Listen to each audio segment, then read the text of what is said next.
welcome back to Exam Key Point Dentistry. In today's video, we will discuss bone loss and pattern of bone destruction in periodontics in a very simple language with a diagrammatic explanation. So let's begin.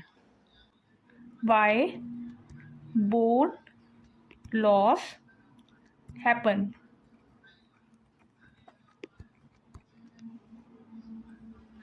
So bone loss happen because of infection of periodontium and the host response. So bone loss happen due to the infection of the periodontium response and the host imbalance, which is causing the periodontitis.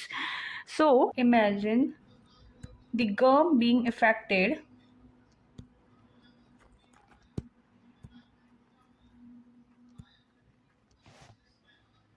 Okay, then inflammation start.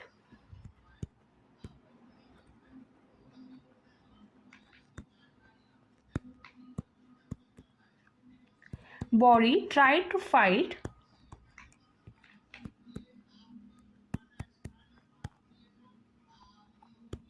but if the bacteria win,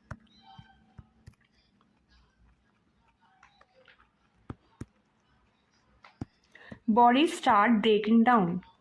Bones start breaking down.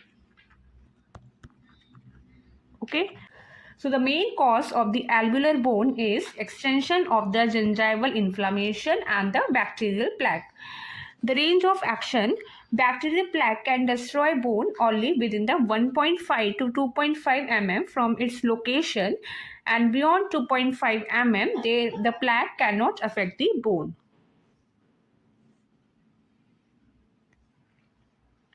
Rate of bone loss in periodontitis: when oral hygiene is not maintained, so 0.2 mm per year bone loss happen in the facial surface, and 0.3 mm per year bone loss you can see in proximal surface. So 81% people show moderately progressive periodontitis.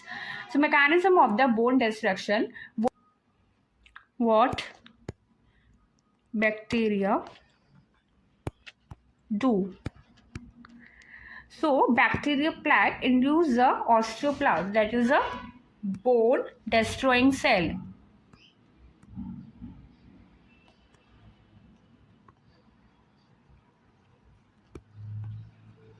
And inhibit osteoblast, that is a bone forming cell.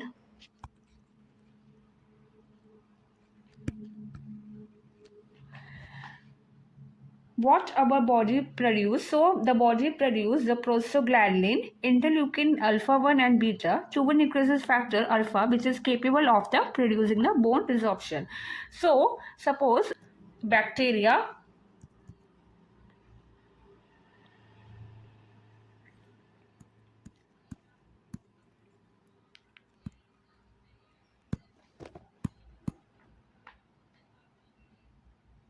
signals, then osteoclast become activate. The osteoclast become active, then bone goes down. That means bone loss.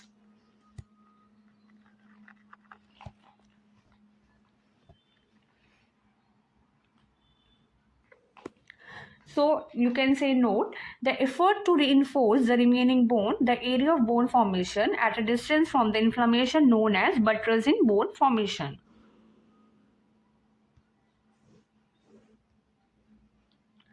Other cause of bone destruction is trauma from the occlusion.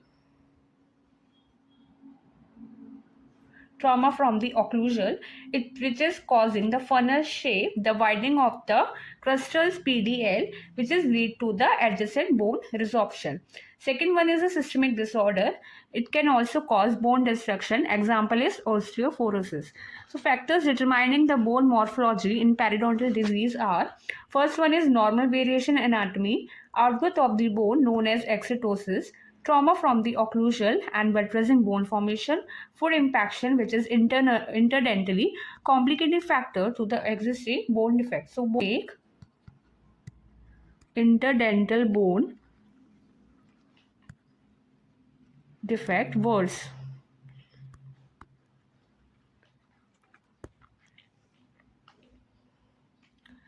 So bone destructions pattern. First one is horizontal bone loss.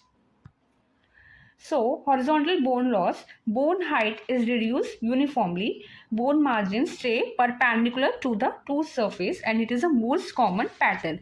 So, you can see in diagram there is a flat downward slope of a bone around the tooth, a horizontal bone loss. Second one is vertical or the angular defect. Bone loss occurs at an angle, so it is occur in an oblique direction, and it create a hollow throw in bone along the root, which is forms an infrabony pocket. So you can see it is occur in an oblique direction. There is no horizontal bone loss. It occur in oblique direction bone loss. So based on the number of a ball remaining, so one ball defect means only one ball left, and two ball means only two ball remain. Three ball means three ball remain. So other one is osseous crater. So osseous craters are the concavities in the interdental bone, which is commonly confined within the facial and the lingual plate. About 1/3 of the bone defect are called craters. So tendency interdental bone are difficult to clean, and more craters are formed. And the mandibular molars often show the normal concavities, which is favor the crater formation. So you can see in diagram, in osseous craters around the facial and the lingual, there is concavities in the interdental bone. There is concavity in the interdental bone switches. So plateau like a bony margins, and due to resorption of a thick bony plate. Reverse architecture. So interdental loss of interdental bone, including the facial and the lingual plate, without the loss in radicular margin. So first diagram you can see there is a positive architecture. There is no bone loss. Second one is flat architecture. That means this is one is flat, and negative means there is a bone loss in this direction. In interdentally there is bone loss in negative architecture, including the facial and the lingual plate.